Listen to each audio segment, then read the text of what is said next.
Assalamualaikum warahmatullahi wabarakatuh. Tribuners, selamat siang agak kareba. Senang sekali saya Gunawan kembali menemani Anda, menyapa siang Anda dalam program Bincang Kota edisi Rabu 15 Februari 2023. Dan pada siang hari ini sangat spesial karena kita sudah kedatangan narasumber yang super sibuk tapi masih menyempatkan waktunya untuk hadir di Tribun Timur. Langsung saja saya ingin menyapa ada Bapak Insinyur Haji Muhammad Ramdan Pomanto, Wali Kota Makassar. Selamat siang, Pak. Selamat siang. Waduh. Assalamualaikum warahmatullahi wabarakatuh. Waalaikumsalam Pak warahmatullahi Gunawan, wabarakatuh. Tribuners.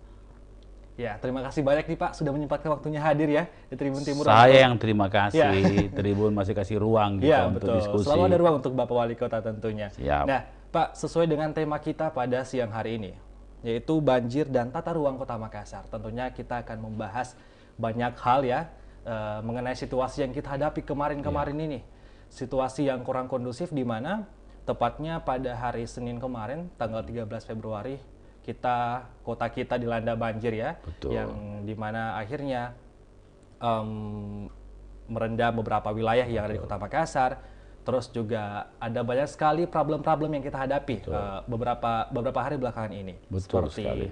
Seperti pohon tumbang dan sebagainya. Betul, Tentunya itu ya berkat dari cuaca ya, Baik. cuaca kita pada bulan-bulan ini. Memang Baik. sudah musimnya ya Pak ya.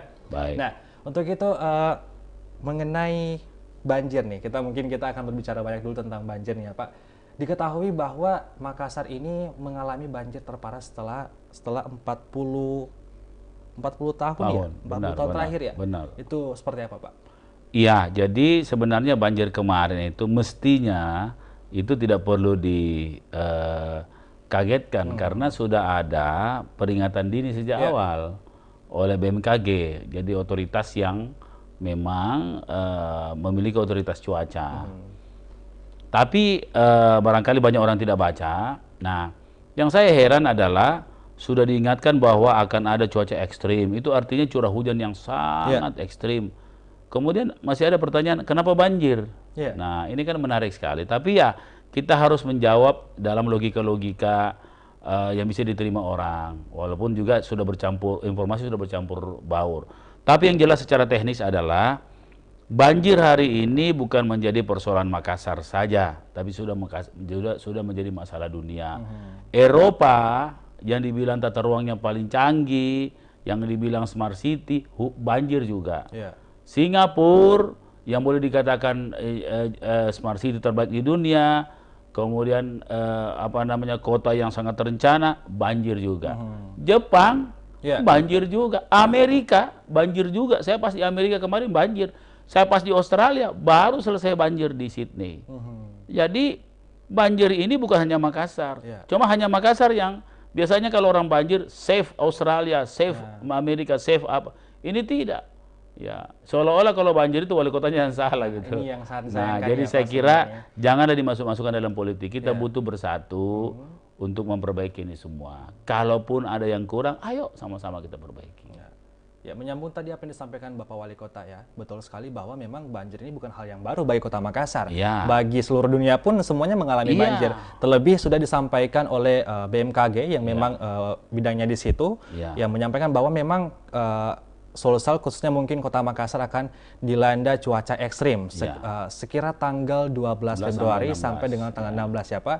Nah, masih berlangsung mungkin sampai besok, tapi kita berharap semuanya akan baik-baik saja ke depannya nih. Ya, tadi seperti yang tadi Bapak pada ini sampaikan bahwa memang ini bukan hal yang baru dan ini juga mindset yang harus kita ubah. Bukan malah kita beralih ke satu hal yang lain. Kita memang harusnya bersatu untuk mungkin menyelesaikan problem yang kita hadapi bersama pada minggu-minggu belakangan ini. Nah, kemudian juga Bapak sudah terjun langsung juga kemarin ya Pak. Ini mungkin di daerah mana nih Pak yang mungkin paling parah nih di Jalan Nusantara ya Pak kalau tidak salah. Jadi yang saya cukup terkejut adalah daerah pusat kota kita, Nusantara, Sulawesi dan daerah pecinan. Di Sultan Hasanuddin juga cukup tinggi. Artinya ini jarang terjadi.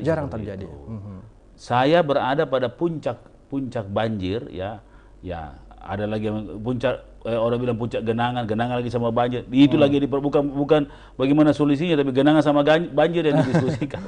Iya. Jadi di puncak banjir itu, puncak genangan itu saya berada di sana. Jadi saya tahu apakah drainase jalan atau tidak.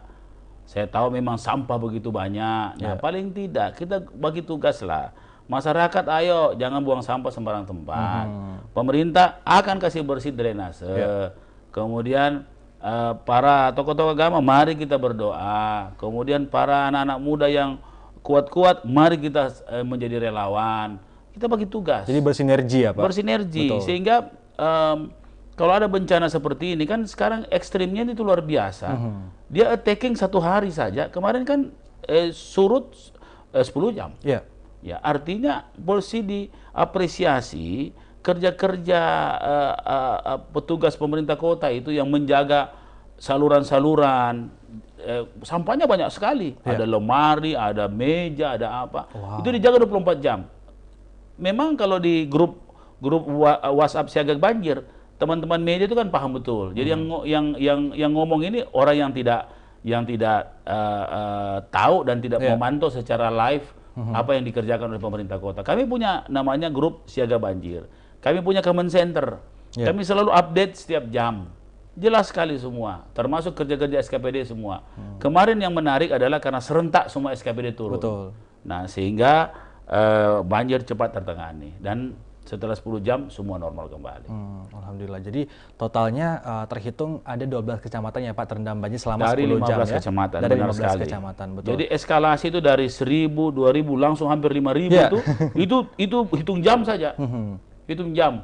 Dari jam 20 terus ke 20.30 itu dari 2.000 ke 4.000 langsung, 2 kali lipat langsung. Dan terparah seperti yang tadi Bapak katakan, memang sudah Bapak juga terjun langsung di sana. Saya lihat di official Instagramnya pemerintah Kota Makassar, juga Instagramnya Bapak, memang sudah terjun langsung bahwa di sekitaran Jalan Nusantara, Sulawesi itu terparah ya Pak. Terparah. Bahkan mungkin ada beberapa juga pernyataan di luar sana yang mengatakan bahwa barusannya sekitar sini. Nah, memang, itu. Betul. Itu karena memang cuaca yang memang sangat ekstrim ya Pak. Ekstrim. Yang tidak bisa kenapa? Saya bukan mau menyalahkan cuaca. Karena memang sudah begitu memang. Ada kok itu milimeter curah hujan milimeternya ada ukurannya dan memang drainase tidak mampu menampung. Betul. Tapi dibilang drainase tidak mengalir karena kelihatan sampah-sampah itu berkumpul di manhole itu yang dibersihkan terus. Kumpul lagi banyak gabus, bersihkan terus sampai 24 jam kita bersihkan. Berarti dalam tanda kutip ini pendapat orang luar sana yang mengatakan bahwa drainase kecil, bukan, tapi drainase itu tidak dapat menampung. Saya tidak salahkan juga itu karena dia tidak ada di lapangan. Saya bilang karena tidak di lapangan ya orang salah komentar. Ya, jadi enggak salah juga itu. Ya, itu bisa saja di tempat lain seperti itu. Tapi lebih bagus kita bicara yang lebih produktif lah daripada bertengkar sempit atau tidak cukup atau dangkal atau tidak, karena saya orang teknis itu duluan saya cek ini drainase berfungsi baik, berfungsi kok, gampang itu kali. Kalau kekuatan air seperti itu kalau ada sedimen kelihatan dia kelihatan.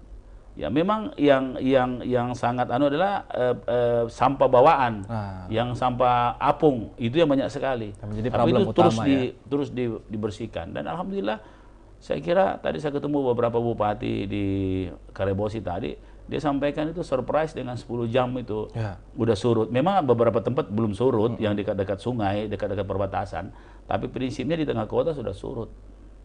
Iya, betul sekali. Jadi memang dari banjir yang terjadi pada Senin kemarin ini tentunya berdampak pada semua sektor ya Pak. Betul sekali. Terutamanya sektor pendidikan nih, kemarin Bapak langsung menyampaikan bahwa semua anak-anak diliburkan ya, langsung dipulangkan. Nah, itu gimana tuh Pak? Karena saya sangat agak sedikit risau waktu posisi jam 9 itu, saya hampir membunyikan sirine kota. Karena saya dapat laporan dari dermaga di Lantamal situ, air sudah melimpah dari laut, sudah melewati dermaga. Sedangkan hujan belum juga berhenti. Hujan masih kencang-kencangnya. Kemudian yang kedua, sudah sampai di pinggang air. Saya prediksi kalau ini seperti ini terus, itu bisa sampai di leher. Dan pasti dia akan menyentuh instalasi-instalasi listrik yang ada di situ. Nah makanya kenapa anak-anak segera kita pulangkan. Betul. Kenapa kita pulangkan? Karena berisiko sekali dengan guru cuma berapa bisa mengawasi anak-anak sebanyak SD, itu ya. Sebanyak itu. Jadi telepon orang tuanya, jemput. Nah, terbukti ada satu sekolah swasta yang tidak mengikuti himbauan itu, akhirnya jam 3 harus dievakuasi. Karena orang tuanya nggak tembus. Dan akhirnya dievakuasi dengan pemadam kebakaran agak tinggi. Semua anak-anak itu kan repot kalau begitu. Itu untung cuma satu. Bayangkan kalau semua anak-anak mesti dievakuasi. Bagaimana? Di mana kita punya kesanggupan? Terus kita saja kalau sudah sampai anggap di dada atau di leher sudah menyelamatkan diri setengah mati. Bagaimana kita selamatkan anak-anak? Nah, disitulah posisi kenapa saya harus memutuskan anak-anak dipulangkan. Jadi memang faktanya kemarin curah hujan yang cukup lebat dan juga air laut yang pasang mengakibatkan banjir yang orang-orang bilang ini banjir terparah ya Pak, memang banjir terparah ya, tentunya. Betul sekali. Nah, melihat juga dari lalu lintas di Kota Makassar, bahkan ada sampai video-video yang beredar mengenai mobil yang tenggelam. Banyak. Saya sendiri mobil-mobil, ada mobil BMW yang baru yang sport itu, kayaknya baru dibeli, itu tenggelam. BMW kan tinggi tuh, tenggelam. Ikut tenggelam juga. Dan anehnya dia terjebak di situ, jadi kecepatan air naik itu tinggi sekali. Beberapa petinggi-petinggi yang mau ke pelabuhan apa semua terjebak, ditolong sama truk, terjebak juga truknya juga kerendam karena cepatnya air naik. Itu yang membuat masyarakat cukup panik. Betul. Nah, saya juga lihat melalui official Instagramnya Bapak, kemarin Bapak juga sudah mengunjungi langsung di beberapa titik pengungsian ya. Kemarin Bapak itu seperti apa Pak ceritanya? Ya, jadi saya mengunjungi kemarin kan sudah sisa setengah pengungsi, dari hampir 5.000 sisa 2.200. Nah, saya kunjungi 2 klaster yang padat. Pertama Puri Patekne. Puri Patekne itu ada sekitar 487 pengungsi. Memang di situ saya lihat kondisinya masih ada genangan. Karena di situ ada sungai yang terus naik, sungai dari tetangga. Kemudian yang kedua dari Tamalate. Nah, Tamalate juga 500. Nah, 500. Tapi mereka sudah persiapan pulang kemarin. Jadi saya kunjungi kemarin di situ.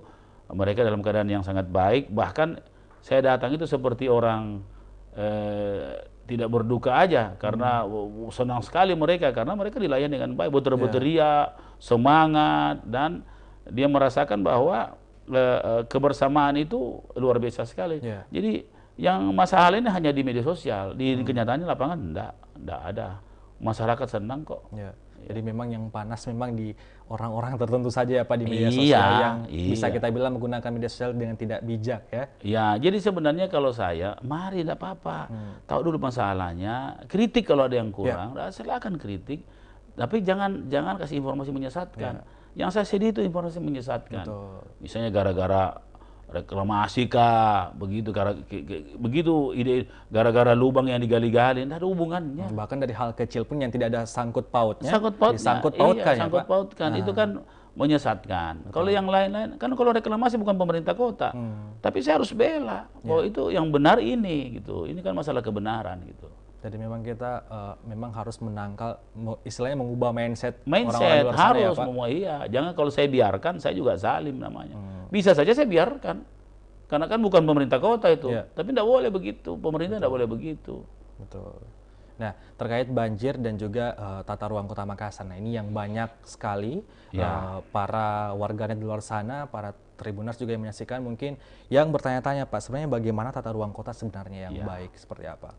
Jadi sayalah yang dulu waktu diwawancari oleh salah satu media nasional soal banjir Antang di periode saya pertama, saya sampaikan bahwa peristiwa banjir Makassar, ini banjir yang klasik ini yang di Antang sampai Cerakang, yang akibat 2 sungai. Ini banjir yang agak lain ini yang kemarin. Saya bilang bahwa itu bukan banjir sebenarnya, bukan peristiwa bencana alam, tapi ini bencana tata ruang. Karena ada izin-izin dan banyak izin-izin dikeluarkan di tempat air. Bahkan banyak real estate yang menutup jalannya air.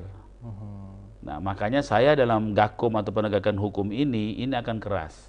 Saya lagi bekerja sama dengan Kementerian Lingkungan Hidup.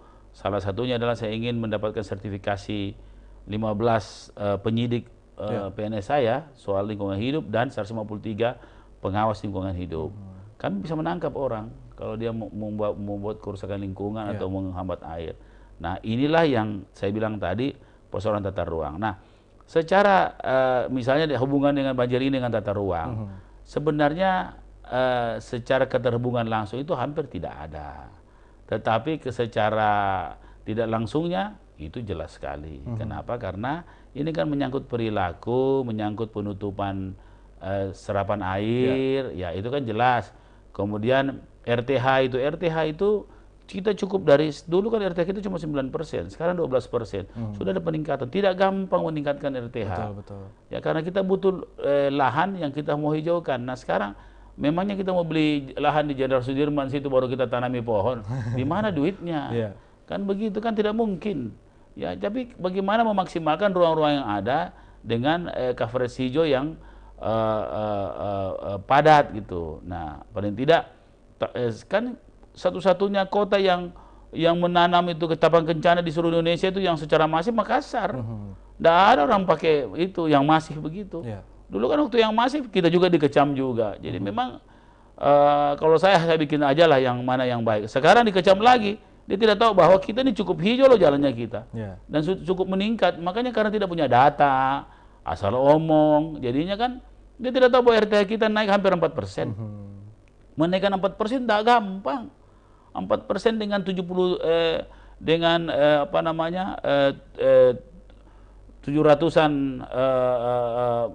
kilometer square kota Makassar. Itu berapa kilometer bujur sangkar itu? Ya 4%. Jadi mesti kita lihat, jadi ada datanya lah. Tidak apa-apa kalau mengkritisi, tidak apa-apa, tidak masalah. Jadi tata ruang kita ini sebenarnya coba di depan orang senang loh dengan tata ruang kita. Nah terus kenapa kita misalnya mengatasi program-program lorong? Itu adalah menutupi kekurangan-kekurangan ke tata ruangan kita. Ini ke tata ruang kan bukan sekarang, bukan zaman saya dibikin. Ini kan tata ruang dari tata ruang hari ini itu dilihat 10 tahun lalu. Ya. Betul. Seperti itu. Jadi kecuali tata ruang di pinggir pantai, saya tanggung jawab karena saya yang desainernya dulu. Ya, tapi yang di luar itu bukan saya. Kalau kita bicara tentang blaming atau menyalahkan orang, tapi kan kita bukan menyalahkan orang. Kita bicara tentang sebuah sistem, siapapun dia yang harus kita sempurnakan untuk bisa membuat kota ini resilient, berdaya tahan. Betul. Nah tadi juga Bapak sempat mengungkit soal resapan air nih. Itu kalau di daerah di Kota Makassar itu pada berapa dan memang efektif atau seperti apa Pak? Ya, memang sistem kita itu kita pakai sistem teknologi. Pernah enggak teman-teman ingat? Coba kita ingat-ingat. Waktu Jalan Syekh Yusuf terendam. Itu di periode saya pertama di Jipang sana terendam. Sekarang ada nggak rendaman itu? Ya kan saya selesaikan dengan sistem teknologi. Betul. Pakai penyerapan beton di tanah langsung ke bawah air.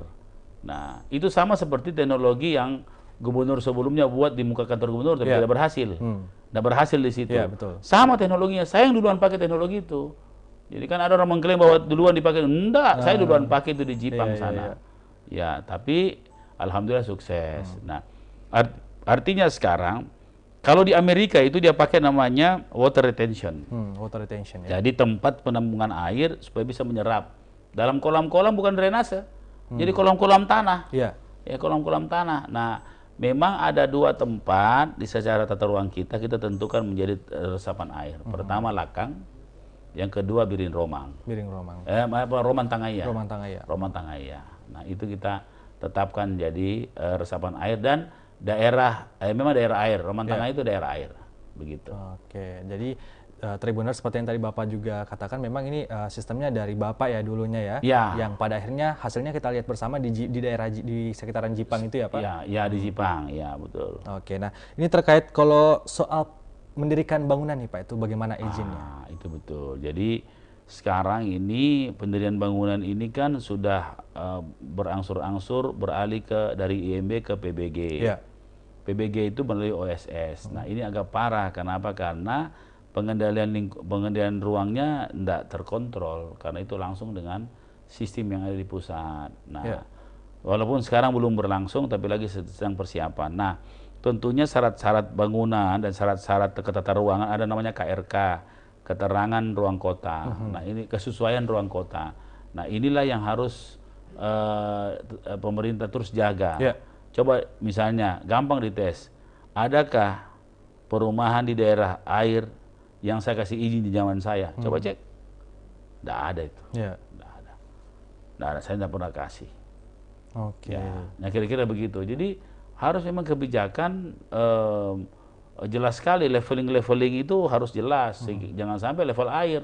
Makanya sebenarnya bukan banjir. Kalau dia hujan, air ambil tempatnya kembali. Ya. Jadi dinamakan banjir karena ada Banjir. orang di situ. Ya. Seandainya tidak ada orang, tidak dibilang banjir. Begitu. Betul. Nah, kalau bagaimana Pak terkait tentang tata ruang di daerah pesisir barat di Makassar itu Pak sendiri? Kalau di pesisir barat itu kan berarti di kawasan sepanjang pesisir. Nah, intinya adalah harus memitigasi pesisir. Sekarang pesisir di seluruh dunia itu terjadi abrasi. Ya, abrasi. Karena adanya kenaikan permukaan air laut atau sea level rise. Yang kemudian ditambah dengan cuaca ekstrim, maka ombaknya luar biasa. Ya, semakin menjadi-jadi ya Pak. Maka keputusannya adalah reklamasi. Ya. Berbasis mitigasi. Reklamasi yang berjalan di Kota Makassar itu desain saya, itu rencana saya. Tujuannya adalah bukan membuat perumahan. Maksudnya bukan hanya perumahannya, tetapi memitigasi. Nah, karena kita tidak punya kemampuan membayar, maka mengundang para developer untuk membangun di situ. Nanti itu tidak ada salahnya. Ada di dalam undang-undang pesisir masuk. Jadi kenapa kita mesti mengkambing hitamkan sesuatu yang tidak seperti itu gitu. Ya, terlepas dari yang memang kita ketahui bahwa memang pengaruh banjir yang melanda Makassar beberapa hari yang lalu itu memang pengaruh dari cuaca ekstrim yang datang di Kota Makassar, khususnya di Sulawesi Selatan ya Pak. Nah, itu bagaimana Pak pendapat Bapak mengenai pendapat orang di luar sana yang mengatakan dalam tanda kutip reklamasi itu menjadi salah satu penyebab ya banjir di Kota Makassar Pak? Itu tandanya dia tidak tahu. Artinya prasangka. Menduga-duga ya Pak? Menduga-duga. Justru reklamasi itulah menjadi bagian daripada mitigasi pesisir. Dia menahan rob, menahan ombak gelombang tinggi, menahan cuaca ekstrim agar mainland itu bisa berjalan. Coba lihat model kita punya reklamasi itu kan sebenarnya berbentuk pulau juga karena itu ada hidrologi air yang kita tidak ganggu dan itu putus. Nah, maka jadi gini, di Makassar ini akan naik 1,14 di sentimeter, berarti 1,14 meter. Nah, tapi bukan berarti 1,4 itu biasa-biasa aja 1,4 ya. Bukan begitu. Ada namanya brown effect. Jadi pada saat cuaca ekstrim dia akan merusak 100 kali lipat efeknya ke daratan. Coba lihat di daratan-daratan di sekitar pesisir barat Sulawesi Selatan itu hancur semua dengan. Coba lihat pulau-pulau kita hancur dengan abrasi semua. Nah makanya yang satu-satunya jalan kalau di Jakarta namanya Giant Wall. Jadi Giant Wall. Tapi kita sebenarnya Giant Wall juga. Tapi kita kasih lebar anunya. Nah jadilah dia Center Point of Indonesia. Jadilah dia kan ada 5.000 hektar yang kita akan reklamasi sepanjang pantai seperti itu. Ya, betul Pak, ini karena memang perlu diluruskan karena banyak di luar sana mungkin yang langsung mengkritik tapi tanpa jadi keawaman pengetahuan tentang reklamasi seolah-olah reklamasi itu kira-kira kalau air itu gelas ditaruh benda di situ gelasnya tumpah. Enggak begitu. Ini satu dunia ini air ditaruh begitu aduh cuma satu cucuil saja. Ya, tidak ada hubungannya taruh itu terus naik air laut, bukan. Ini air laut itu karena suhu naik dan karbonisasi kan, makanya harus zero karbon, dekarbonisasi yang harus kita lakukan. Oke, jadi memang perlu diluruskan bahwa kesalahpahaman yang beredar di masyarakat ya Pak tentunya. Nah, ini mungkin bukan lingkupnya Bapak, tapi tidak apa-apa saya tanyakan ya Pak mengenai kanal-kanal di dalam kota. Apakah memang rutin dikeruk atau seperti apa nih Pak? Memang kami sudah minta untuk dikeruk karena ini kan otorisasinya balai.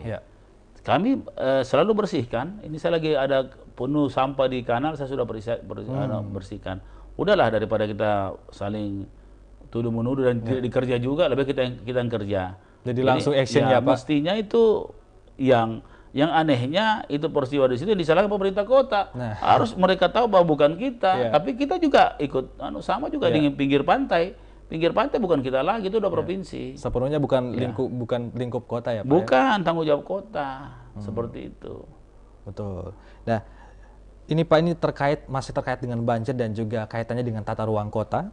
Lalu bagaimana Pak usaha pemerintah kota dalam menangani banjir ini, terkait banjir ini, tapi dalam konteks penanganan, bukan dalam konteks penanganan, tapi lebih ke pencegahan dalam jangka waktu panjang nih Pak, seperti apa? Pertama tentunya sampah. Sampah ya? Sampah. Ini tentunya bantuan dari masyarakat juga, masyarakat Kota Makassar. Kedua adalah kontribusi kita terhadap dunia agar suhu bumi tidak naik. Makanya zero carbon atau low carbon city. Jadi jangan pakai kendaraan yang fuelnya berbahan bakar fosil, ya. Jangan terlalu banyak pakai AC. Terus jangan terlalu banyak bepergian supaya tidak banyak pemakaian kendaraan berbagai fosil, sehingga menurunnya karbon itu memberi kontribusi bagi dunia. Itu hal yang jelas. Yang ketiga, kita akan segera membentuk resilient city. Jadi untuk mengurangi karbon di perbanyak tanaman hijau.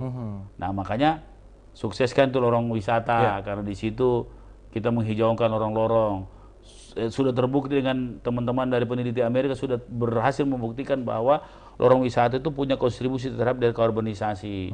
Jadi memang harus kolektif satu kota untuk berkontribusi terhadap pencegahan supaya suasana iklim ekstrim ini bisa tertangani dengan cara ekosistem iklim ini harus diawali dari zero emission tadi dengan low carbon. Betul. Jadi kalau berbicara soal pencegahan ya Pak, juga Tribuners yang ada di rumah, seperti yang tadi Bapak sudah jelaskan, dan yang paling hal kecil dimulai dari diri kita dulu, dengan tidak membuang sampah sembarangan ya Pak. Itu yang paling utama tentunya. Nah, ini kan juga Pak Wali juga sebagai insinyur tata ruang ya Pak. Ini mungkin saya mau tanya pendapatnya, bagaimana nih Pak seharusnya pembangunan di dalam kota yang harus dilakukan seperti apa? Ya, jadi kami membagi di tata ruang kami, kebetulan saya yang bikin dulu, membagi wilayah kota itu secara anatomi ada 3. Pertama wilayah pesisir. Pesisir itu ada macam-macam juga, pesisir laut, pesisir sungai, pesisir danau, pesisir kanal. Kemudian yang kedua mainland, jadi dataran lah. Ya. Yang ketiga lorong. Jadi ekosistem keuangan kita ada 3, pesisir, ruang kota, dan lorong, ruang lorong. Nah, kebijakan pun berbeda-beda. Nah, kebijakan saya adalah ruang yang sudah terbangun berarti dia sifatnya revitalisasi. Ruang yang belum terbangun berarti disitulah pengendalian ruang harus ketat. Dan ruang reklamasi. Nah, reklamasi punya kebijakan lain lagi. Di situ RTH-nya sampai 50%. 50% iya, itu sudah masuk dalam desain. Kebetulan saya ngedesain semua. Jadi sebenarnya tata ruang kita itu termasuk tata ruang yang baik.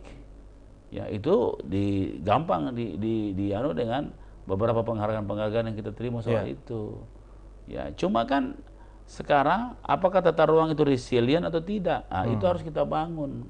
Karena resiliensi sebuah kota harus melibatkan semua orang. Nah, kalau saja cara berpikirnya saja salah, bagaimana kita mau resilient? Tentang reklamasi saja salah, jangankan gali-galian saja dianggap itu penyebab banjir, bagaimana caranya? Memangnya pipa bocor di situ kan, ini kan sudah ngawur sekali, sudah kesana kemari gitu barang-barang. Jadi tidak hanya satu pihak saja ya Pak yang bagian itu.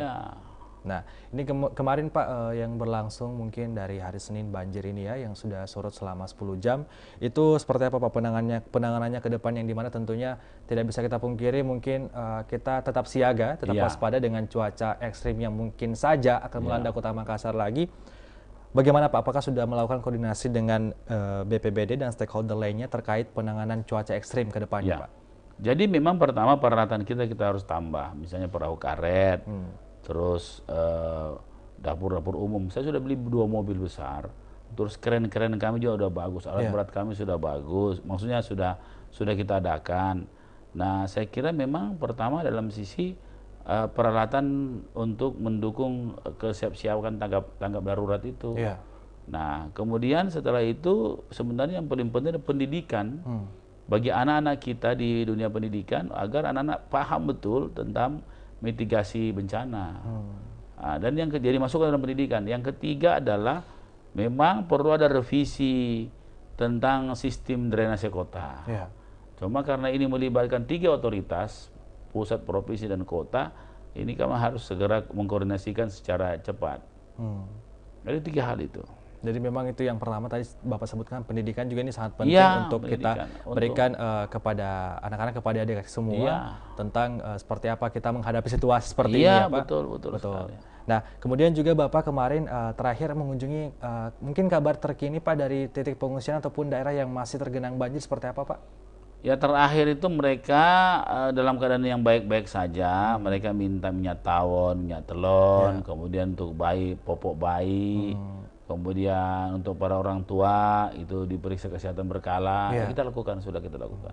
Dan tentunya juga pemerintah kota itu selalu stay juga ya Pak? Ya, kami ada 112. Ya, saya kira semua sistem yang kami bangun itu betul-betul bekerja dengan maksimal kemarin. Walaupun juga tidak sempurna.